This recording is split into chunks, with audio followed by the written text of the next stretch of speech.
Please subscribe my channel for more informative videos. So let's begin. अस्सलाम वालेकुम student, क्या हाल है आप लोगों के। अच्छा स्टूडेंट, आज हम जो हैं वो मैथ्स में क्लास 10 सीन बोर्ड की मैथ्स की एक्सरसाइज 17.4 करेंगे। 17 चैप्टर अभी चल रहा है हमारा और 17.3 मैं आपको करवा चुका हूँ पहले। तो आज मैंने 17.4 शुरू करनी है, उसका मैंने क्वेश्चन नंबर 1 लिखा है, ठीक है। अच्छा, इसमें थोड़ा सा चेंज एक्सरसाइज है, इसमें थोड़ी सी बातें आपको समझनी होंगी क्योंकि इसमें आ रही हैं आपकी वेन डायग्राम, ठीक है। वेन डायग्राम कैसे बनती हैं, उनके क्या शेप्स होते हैं, तो ये सारी लॉजिक आपको इसमें समझनी होंगी, ठीक है। तो क्वेश्चन नंबर 1 देखें। इसमें ये कह रहे हैं कि if A and B are any two subsets of U, यानी ए और बी जो दो सेट हैं वो सबसेट हैं यू के। तो यू कोई एक सब यू भी एक सेट होगा, ठीक है।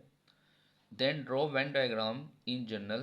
तो आम तौर पे जो डायग्राम बनती हैं वो बनाएं आप, और उसमें इन चीज़ों का ख्याल रखना है। ये आपको 4 स्टेप दिए हैं, यानी ए यूनियन बी की बनानी है आपको, ए इंटरसेक्शन बी की बनानी है, ए डेल्टा बी की डायग्राम बनानी है, और ए माइनस बी यानी कि ए डिफरेंस ऑफ बी की भी बनानी है, ठीक है। लेकिन कंडीशन हमें 3 देनी है। पहली कंडीशन में क्या करना है कि ए और बी की जो डायग्राम होंगी वो डिसजॉइंट होंगी, यानी एक दूसरे से मिली हुई नहीं होंगी, जुड़ी हुई नहीं होंगी, ठीक है। दूसरी कंडीशन ये है कि ए और बी की जो डायग्राम होगी वो ओवरलैपिंग सेट्स होंगे। ओवरलैपिंग का मतलब कि एक दूसरे को टच कर रहे होंगे, एक दूसरे पे एक दूसरे के अंदर इन्वॉल्व हो रहे होंगे या ओवरलैप कर रहे होंगे, एक दूसरे के अंदर घुस रहे होंगे या चढ़ रहे होंगे, ठीक है। और तीसरा कंडीशन जो है वो ए इज सबसेट ऑफ बी, यानी ए जो होगा वो बी का सबसेट होगा, यानी ए के मेंबर तमाम के तमाम मेंबर ऐसे होंगे ए में जो बी में मौजूद होंगे, यानी बी के मेंबर्स जो होंगे, जो भी होंगे बी के members, A B C D या एक्स वाई जेड या 1 2 3, वो सारे के सारे उसके जो मेंबर्स होंगे उसमें ए में भी शामिल होंगे, ठीक है। यानी B A is a subset of B का मतलब है कि ए के अंदर जो मेंबर होंगे वो बी के अंदर भी मौजूद होंगे, ठीक है। तो चलें शुरू करते हैं। पहले हम सॉल्यूशन 1 करते हैं, यानी कंडीशन 1 करते हैं, जिसमें डिसजॉइंट, ये मैं हेडिंग डाल देता हूँ, सॉल्व 1, ठीक है। इसमें है A and B are disjoint, ठीक है, यानी मिले हुए ना हो, एक दूसरे को टच ना कर रहे हों, ठीक है। तो अब इसमें इस कंडीशन में हमें ये 4 डायग्राम बनानी है, 4 सेट्स की। तो पहले मैं बनाता हूँ ए यूनियन बी की। ए यूनियन बी की जो डायग्राम बनेगी वो आपने इस तरह बनानी है, ठीक है। ये पूरा जो ट्राइंगल या रेक्टेंगल कह लें आप, ट्राइंगल नहीं सॉरी, रेक्टेंगल जो है ये पूरा यू का है, ठीक है। और यू के अंदर आपने 2 डायग्राम बनानी है, यानी 2 सर्कल्स बनाने हैं। एक सर्कल होगा ए का और एक सर्कल होगा बी का, ठीक है। तो ये दोनों देखें एक दूसरे से टच नहीं कर रहे, यानी कि ज्वाइंट नहीं कर रहे, तो ये डिसजॉइंट कहलाएंगे। तो ए यूनियन बी की जो डायग्राम होगी वो यही बनेगी, और जो रिज़ल्ट होगा वो पूरा ही रिज़ल्ट होगा, यानी कि जितना भी ये पूरा रिज़ल्ट दिखा रहे हैं आपको, यानी कि ये ए यूनियन बी का जो भी आंसर होगा वो ए के मेंबर और बी के मेंबर मिला के यूनियन बनाते हैं। आपको पता है यूनियन कैसे निकलती है, मैं बता चुका हूँ पहले। तो ये तो हो गई ए यूनियन बी की। अच्छा, उसके बाद अगर आप बनाते हैं ए इंटरसेक्शन बी की, ठीक है, तो उसकी भी ये डायग्राम बनेगी। ए इंटरसेक्शन बी अगर डिसजॉइंट है तो उसकी भी यही डायग्राम बनेगी, सेम बिल्कुल। यू कॉमन हो गया, फिर ये ए और ये बी आ गया, ठीक है, ए और बी। अब जो भी आपके इंटरसेक्शन होंगे, जो भी मैच कर रहे होंगे, वो भी आपने इसमें ही शो करने होंगे, इस डायग्राम में शो करने होंगे। इसी तरह अगर आप बनाते हैं ए डेल्टा बी, तो इसकी भी यही डायग्राम बनेगी, सेम। डिसजॉइंट है, एक दूसरे को टच नहीं कर रहे, ठीक है। ये यू हो गया, ए और ये बी हो गया। और लास्ट आपका था ए डिफरेंस बी, यानी ए माइनस बी, इसकी भी यही डायग्राम बनेगी। यानी चारों में आपने यही डायग्राम बनानी है जब आगे ये एक्सरसाइज में सवाल आएंगे। अगर आपके डिसजॉइंट सेट हुए तो, डिसजॉइंट सेट का मतलब कि ए और बी आपस में जॉइंट ना हो, टच ना कर रहे हो, थोड़ा फासले पर हो, ठीक है। तो ये चारों कंडीशंस आपकी, यानी चारों डायग्राम पहली कंडीशन की ये इस तरह ही बनेगी सेम, ठीक है। अब आ जाते हैं हम दूसरी कंडीशन पे।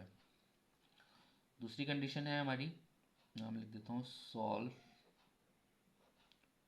टू, ठीक है। अच्छा, दूसरी कंडीशन मैं आपको कराऊंगा तो आपको पहली कंडीशन और ज़्यादा समझ में आ जाएगी। देखें, दूसरी कंडीशन हमारी क्या थी, A and B are overlapping set, यानी A and B are overlapping sets. Overlapping का मतलब मैंने बताया आपको कि एक दूसरे पे सबकत ले जाना, या एक दूसरे पे एक दूसरे में इन्वॉल्व हो जाना, या एक दूसरे में घुस जाना, या एक दूसरे पे चढ़ जाना, ठीक है। उसमें जो आपकी बनेंगी डायग्राम, जैसे मैं पहले बनाता हूँ ए यूनियन बी की, ठीक है।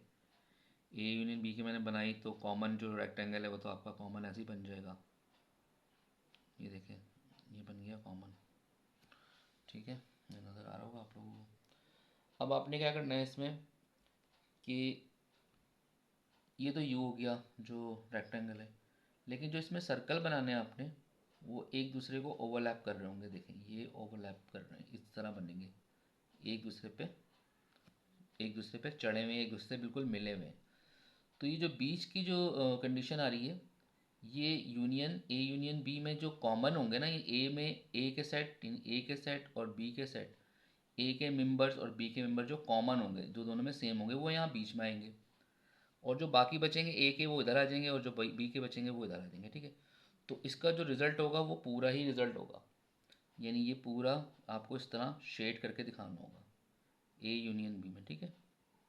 लेकिन ख्याल रखिएगा ये ओवरलैपिंग है, ओवरलैपिंग सेट है, तो ये पूरा आपका रिजल्ट हो जाएगा, ठीक है। ये ए यूनियन बी हो गया। अब आ जाए आप ए इंटरसेक्शन बी पे। ए इंटरसेक्शन बी में भी आपकी डायग्राम तकरीबन ऐसी ही बनेगी, कॉमन यानी रेक्टेंगल आपने बना लेना है और ये यू को दिखा देना है, और इस तरह आपने दो सेट बनाने हैं, ए और ये बी, ठीक है। ये ए हो गया और ये बी हो गया। लेकिन इसके अंदर जो रिज़ल्ट आएगा आपका वो ये वाला पोर्शन होगा, यानी इसको आपने शेड करना होगा खाली बीच में, क्योंकि ए और बी में जो कॉमन होंगे, जो इंटरसेक्शन का मतलब कॉमन होते हैं ना, जो सेम होते हैं दोनों में, जो सेम होंगे वो आपको शेड करके दिखाना होगा, वो यहाँ पर आएगा, जो भी कॉमन होंगे इसके वो यहाँ आएगा, ठीक है। तो ये हो गया ए इंटरसेक्शन बी। अब आ जाए आप ए डेल्टा बी पे। इसकी भी डायग्राम तकरीबन ऐसी ही बन जाएगी, ठीक है। तो ये यू हो गया, ये ए हो गया और ये हो गया बी, ये देखें ओवरलैपिंग है ए और बी, ठीक है। अच्छा, इसमें क्या होगा कि बल्कि नहीं, ये इस तरह ओवरलैप नहीं होगा, डेल्टा आ रहा है ना, तो ये इस तरह नहीं बनेगा। ये मैं दोबारा बनाता हूँ, यहाँ बनाते हैं इसको दोबारा, ए डेल्टा बी में थोड़ी चेंज होगी इसमें ना।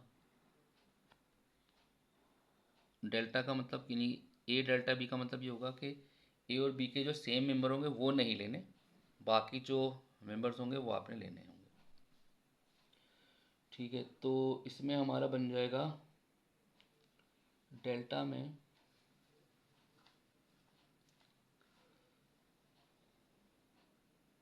अच्छा हाँ यही बनेगा, डेल्टा में भी यही बन जाएगा, ये ए हो गया और ये हो गया बी, ठीक है।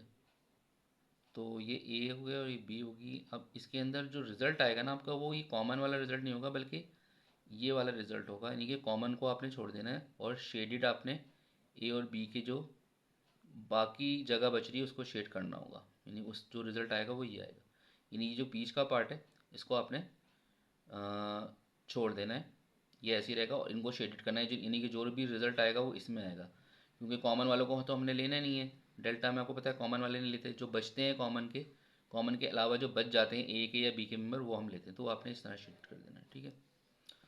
चलें, उसके बाद हमारा क्या था, ए डिफरेंस बी। ए डिफरेंस बी, उसमें आप बना लें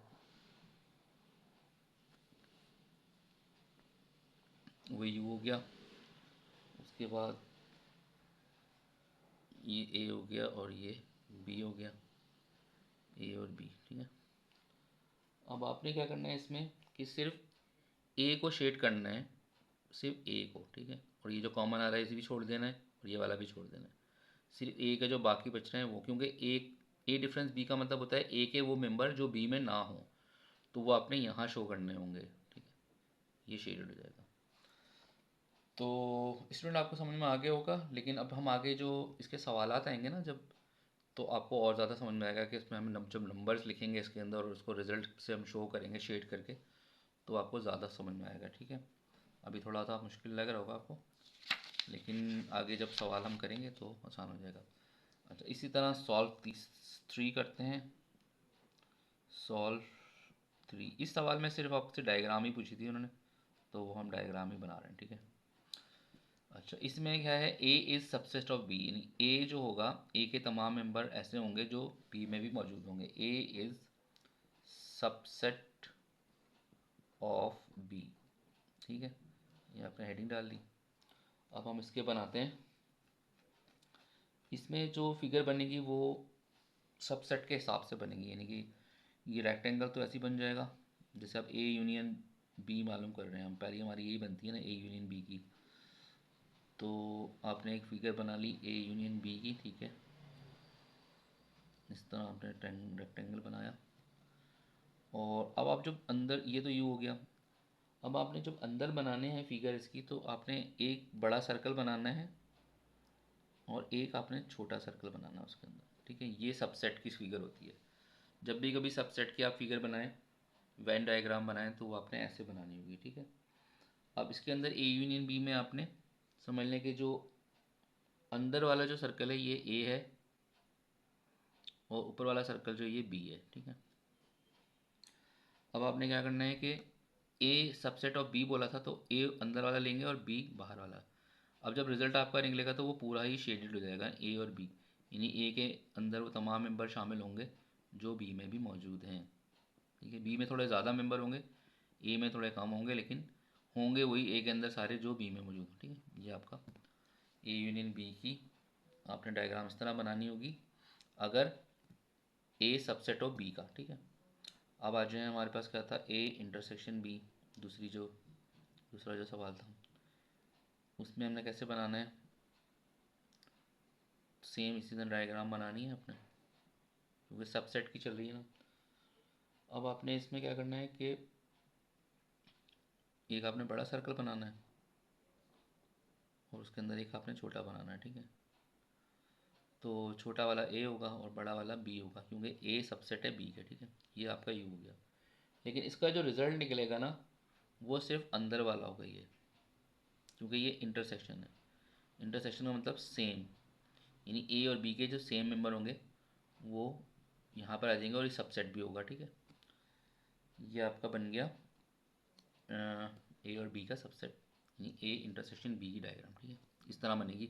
जो रिज़ल्ट आएगा वो आपने ए को शेड करना होगा, यहाँ पे रिज़ल्ट आएगा जो आपने पूरा ए और बी दोनों को शेड करना होगा। अच्छा, तीसरी कंडीशन हमारी क्या थी, ए डेल्टा बी। इसमें भी आपने इस तरह ही बना लेना है, एक छोटा सर्कल बनाएंगे फिर एक बड़ा, पहले आप बड़ा बना लें फिर आप उसमें एक छोटा बना लें, ठीक है। यहाँ पे यू आ गया।